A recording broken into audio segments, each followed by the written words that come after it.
Hello and welcome to another Demon 212 Wii Ware review. Today I'm going to be taking a look at Lit, which if you've never played it before, it's a bit of a weird one. It's kind of like survival horror puzzle game. It's one of those, I've been meaning to get it for a while because it's WayForward, who I've really got a liking on the 3DS and DSiWare titles and that. It's just a bit of an odd one though. At the start, you quite simply create your file, you can view the brightness, you can view the credits, and that's about it really. There's a map that you can view as well, showing the rooms that you've cleared, which, because it is a puzzle game, I have started again, simply to, well, rule out spoiling anything major, because it's not the longest game. There's 30 levels, and then there's 5 bosses as well. And it's one of those that you then get the ability to play through the game again on a much harder mode. I think it's like darkness mode, I honestly forget what it's called at the moment. But the whole point is, you've got a torch and you've got to view, well, basically view the room, and you've got to see where you can move to and where you can go to next. And if your torch runs out, like mine's about to there, you've got to shake your Wii remote to charge it up again. It takes a few seconds, which is good because I'm not really keen on those sorts of tacked on motion control things. You've got a load of different things you can get, like TV remotes, which will switch on televisions to create light. You've also got a slingshot to break windows to create light, so you can get across the room, because if you touch the darkness, even a little bit really, you automatically die. There's lights that swivel around like this, so you've got to be quick and you've got to time. You've also got a fuse box, I should mention, at the top, which if you switch so many things on at a certain time, then you will, basically you'll short the fuse box out and you'll be pretty screwed. And it's just a case of finding how to get from A to B, B being the exit, and every now and then there'll be a phone in the room, and the phone is your girlfriend, who you have to take the calls from her in order to get the best ending, and the calls come through the speaker on the Wii remote. And it's odd, but it's insanely good at the same time. Musically, there's not really much to speak of. It's just like eerie oohs and ahs type things. So I can't really shut up for a bit of the music. Graphically, I think it looks pretty good. I mean, I've definitely seen better games, but I've seen worse games as well.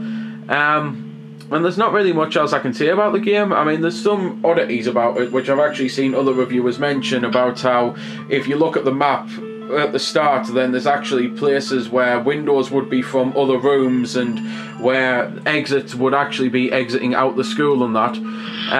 The only other thing I can pretty much mention though, gameplay wise, is that the European version is slightly different to the American version, so I'm going to have to do a little cut just to remember what they all are, because there's only a few things, but it's one of those I don't want to mess it up and say that one version definitely has this and not the other, you know. So here's a little cut. So, the list is as follows, and I apologise because I'll most likely be just standing here.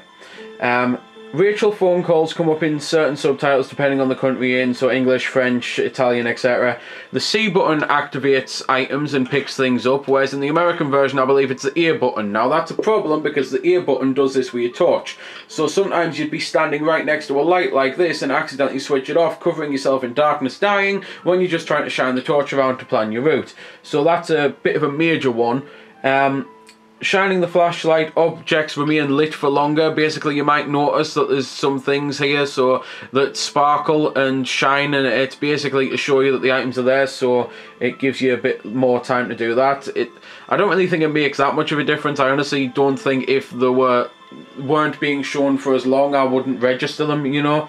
And there's also been minor adjustments to the actual flashlight control, which works pretty much by you hold the A button down and then you point to where you want to go, and the controls of the game actually work really well. You've got the B button, which swaps your items, and then you've got the Z button, which holds down your aim view to turn it to third person to use your slingshot, and then you push A to fire it. And you can also use your flashlight in the third person as well.